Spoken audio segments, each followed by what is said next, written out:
Hey, good morning everyone. Berto Boyd here. Today I'm going to talk to you about how to get good at guitar. We all wish we could sit down and practice for 15 minutes a day and see real growth in our playing. But sadly, that's not the case. The guitar is a lifelong commitment. It's something that you have to really want. And in moments, you have to will things to happen. I'm going to talk a little bit later about that. But the main thing to understand is that practicing and becoming a virtuoso is a cumulative process. So what I'm talking about is staying consistent. So practicing something, if you sit down and you practice something, you think you're going to get results in a day or 2 days or even 3 days, then you're going about it the completely wrong way. So you kind of have to have long range goals, So for instance, now I'm constantly trying to expand my bag of tricks and also become comfortable in areas that I'm not so comfortable in. So how do I do that? Well, one of the ways that I do that is I take something that I absolutely can't play, something that feels super awkward, and I will just pick at it a little bit every day, and I will do it for like 6 months. And I will also, not try to take it up to tempo too quickly. So what I'm trying to convey to you here is becoming comfortable with something that is uncomfortable, right? In today, you look at how we live today, we're surrounded by things that are comforting, so many comforts, right? Well, to get good at guitar, you have to learn to become uncomfortable and become okay with that. Be okay with like something not sounding right. But if you stick with the idea that the guitar is a cumulative process, right? You're gonna just chip away at it a little bit every day, for 6 months. So some of the techniques that I use in my compositions, behind the scenes are things that I've worked on for years or for, months and months and months at a time before I could even get it anywhere near the tempo that I would actually play it at. And so, yeah, you have to be a certain type of person to do this kind of work. If you have little patience, and you don't want it, that's the main thing. You have to really want to be a good guitarist. So everyone kind of has, some studies that they play, and, a lot of times you hit the wall. You'll practice a certain scale or something for, I don't know, a month or a couple months or something, and then you don't see any improvement, and then you just kind of drop it. So what are the ways you can hack this, right? That's one of the things that I'm always interested in, and is how I can hack my practices to get more results. So, I look at other things outside of the guitar world. Who are the people that train really hard and practice really hard? Well, guys that are like bodybuilders or athletes, right? So I like to take pages out of their book and kind of see like, well, what are they doing to get these results, and how can I apply that to my guitar playing? So if you think of things as like cross training, so if you practice your scales always with index and middle, right? And if you're a flamenco guitarist, you probably practice restro, picado, index and middle. And that's like the only way that you practice. So that's your first mistake, okay? Have you ever tried practicing with your weaker fingers, like your non-dominant fingers? For instance, have you ever tried playing scales with M and A? Well, guaranteed you're going to be in for a wake-up call. It doesn't feel comfortable, especially the first, few months that you do it. So I'm constantly looking for ways to cross-train, if I can borrow that phrase from athletes. I will look for ways to become uncomfortable, and over a period of time, right? I have a practice board, first of all. I have a big whiteboard in my office. I've had it for 20 plus years. and I write down things that I'm working on, you know, and I'll even write down the date of when I started working on that. So typically, you know, with things that are super unfamiliar, I don't like to use the word hard. One of my famous phrases is there's no such thing as hard, only unfamiliar. Saying things that are hard puts, you know, you in a negative mind frame. Saying things as unfamiliar makes you think, wow, okay, I have a chance at becoming familiar with this, of actually possibly getting good at this. So, but you know, you have to have a plan. You have to have long-term goals for some of these things. So, anyways, with that being said, let's take a look at some things that, if you're a flamenco guitarist, you've probably never practiced before, okay?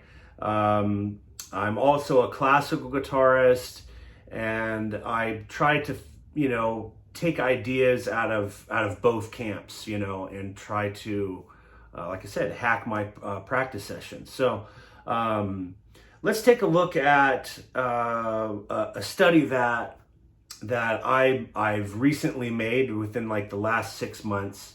So I, like a lot of you, you know, scroll the Instagram and stuff, and I check out different people's stuff, and you know, every once in a while I'll hear something that pops out like, oh, what was that? Oh, I got to learn that, you know. So I do a lot of transcription. I do a lot of lifting or stealing because any great artist does.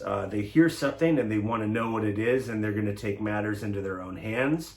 Use those ears that you have and get it under your fingers. Probably about 6 months ago, I saw a video of Daniel Casares, the great flamenco guitarist and composer from Malaga, playing this really cool little pattern. And he was using, I don't even remember if he was using 3-finger picado, but I practice a lot of 3-finger picado.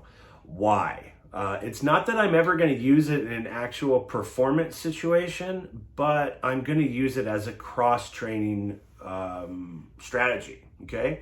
So I'm going to show you a couple different exercises that I do involving, you know, 3 fingers. So MIA is one of the, you know, missing in action is one of my favorite finger combinations to practice.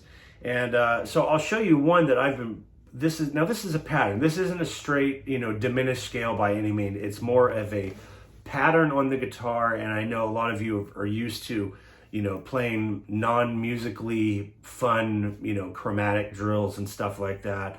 But there's a reason why we do it, because the guitar is very systematic in its approach. Like you play two notes on one string, 1 note on this string, 2 notes, 1 note, right? So that's kind of what this one is. So I'm going to demonstrate this one. Now this is in my technique book. I believe it's one of the first etudes in there, my first volume picado book. Link is in the description.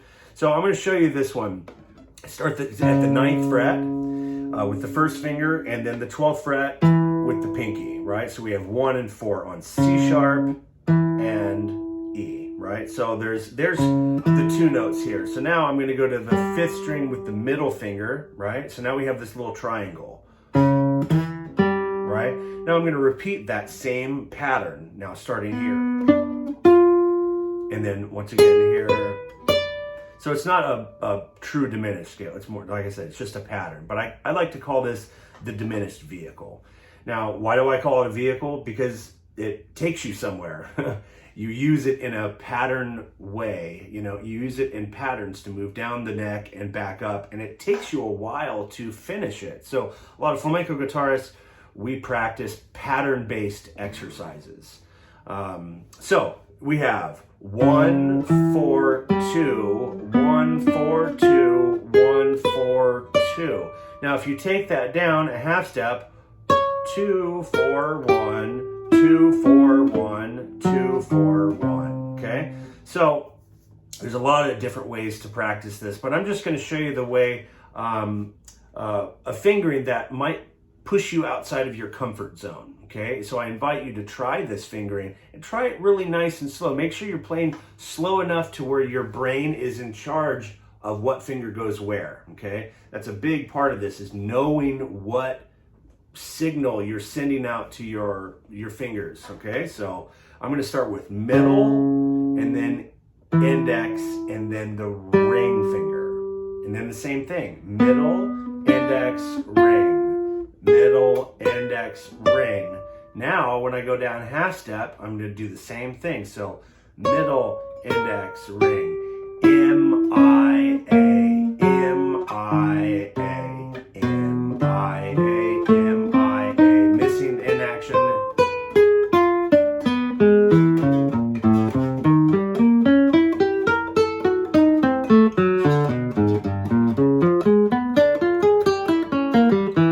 Now, once you get to the first fret, then you're going to go forward.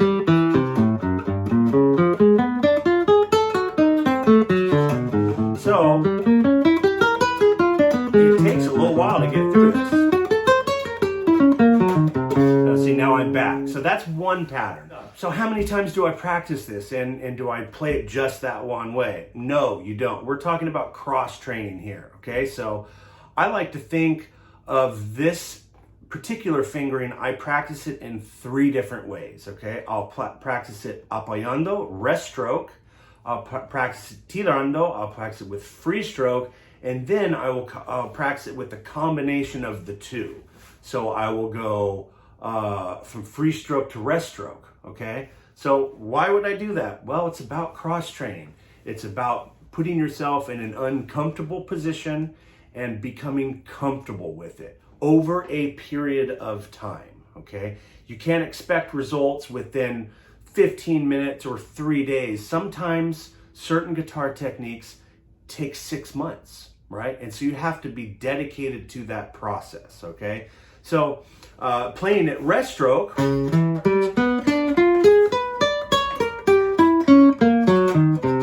right, is one way. The other way is play free stroke.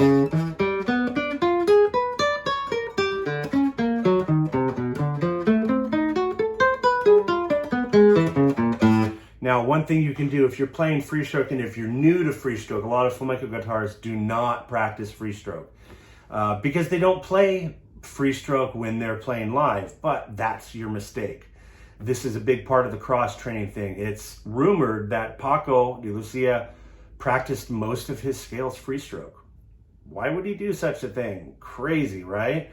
Well, what happens when you practice free stroke is that you're going to end up with a very smaller stroke, especially the quicker you play.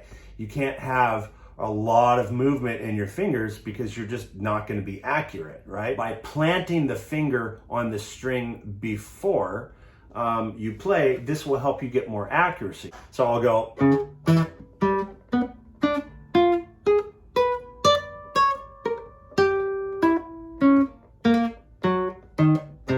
So I'll make sure that my fingers are planted before.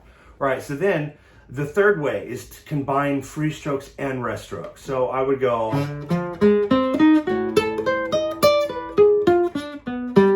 So I'll go rest stroke with the middle finger and then free stroke with A and I. So you have this.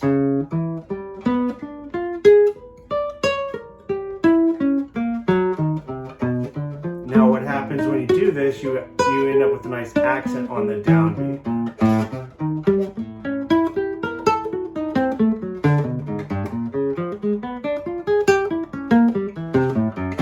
So a lot of guys, like I said, never practice free stroke. That's a big mistake.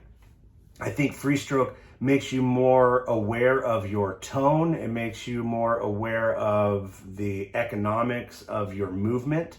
I see a lot of flamenco guys trying to play picado with big movements in their hand, and that's just never going to work, right? So practicing things in smaller, practicing staccato.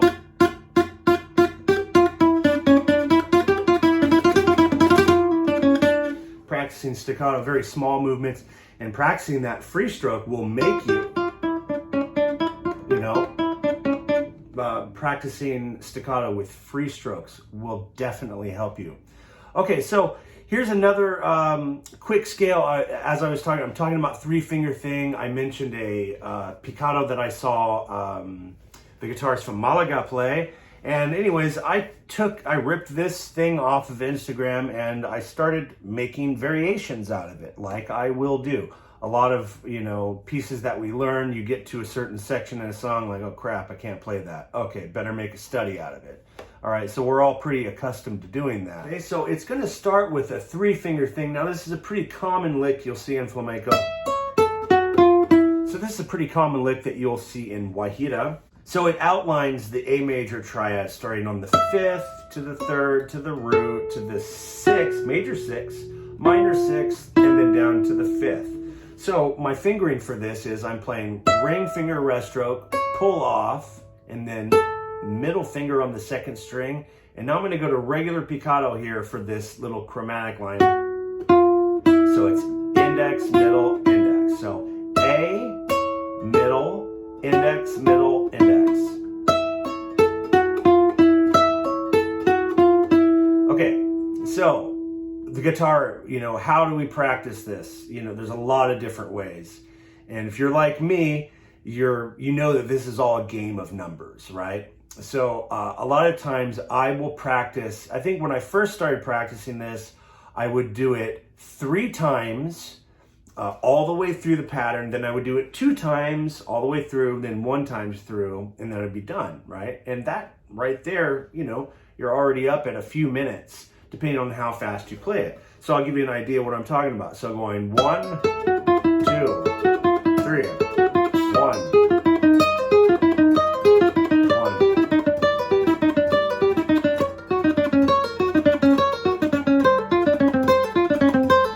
And so forth. I'll go to the first position and then I'll make it back up here. And now when I get to the top again, I'm only gonna do 2.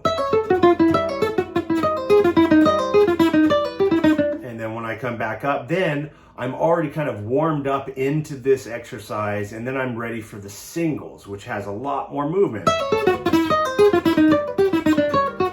Okay, so now I'm going to show you a couple other variations that I've learned to elongate the scale. And we practice a lot of patterns in flamenco, so it's a pretty common thing to take something and find ways to, just make it your own, right? So here's one way that I found to extend it. Right? So once I get right from here, then I'm going to go, and then chromatically on the 4th string, and then that ends me up on the A note right now. So this is outlining the C-shaped A chord, right? So once you get here, you can either play a straight scale up, right?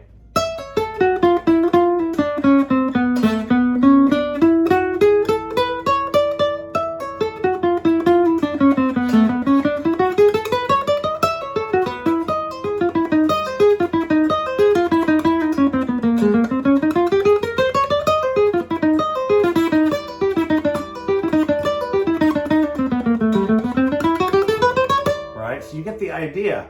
So another thing that I would do is play, instead of a straight scale going from A up to the E, is I would play a pattern. I'd go up.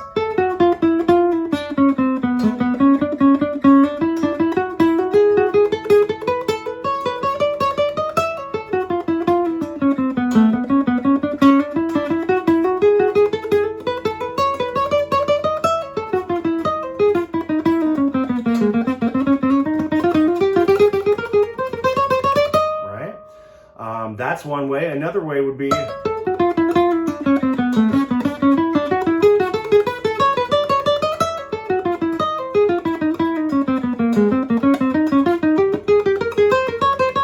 right?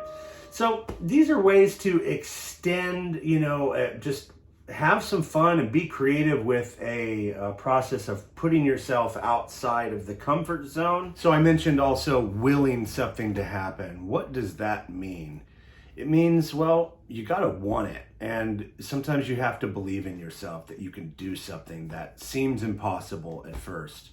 So when I first started practicing, attempting to play flamenco tremolo after successfully playing recuerdos with classical tremolo, I tried to start playing 5-note, but something wasn't working right. And what was happening is I was playing free stroke with the thumb. And so I transcribed a Farruca by Sabicas, which has two really beautiful tremolos, one in minor, one in major. And I just decided one day that, okay, I'm gonna play it with rest stroke and the bass. And within the span of 10 minutes, it was there. And I like I said, I just willed it to happen. I'm like, okay, I've made up my mind, this is gonna happen. And so sometimes you get lucky with things, but like I said, you gotta really, really want it. So here's the tremolo in the one that I willed to happen.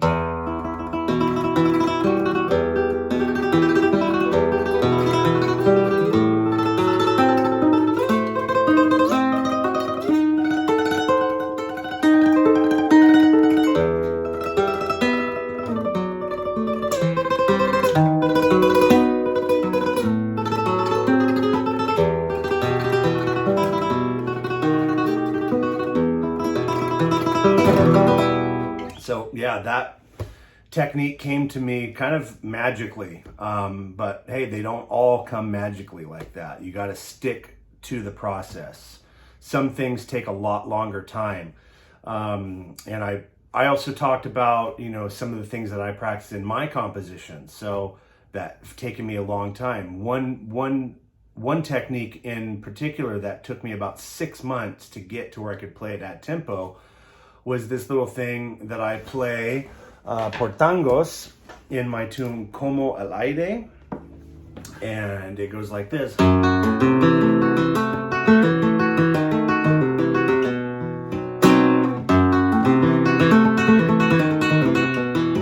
So you end up with like a contratiempo type of feel.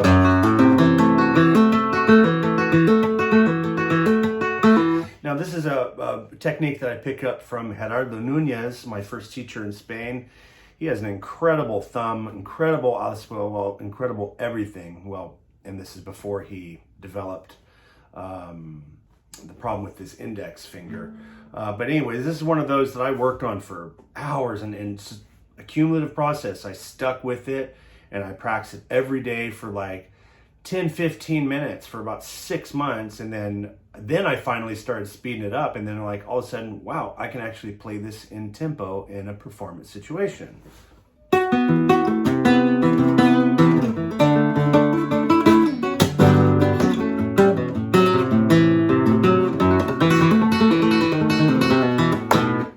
So that one took me about 6 months to be able to get.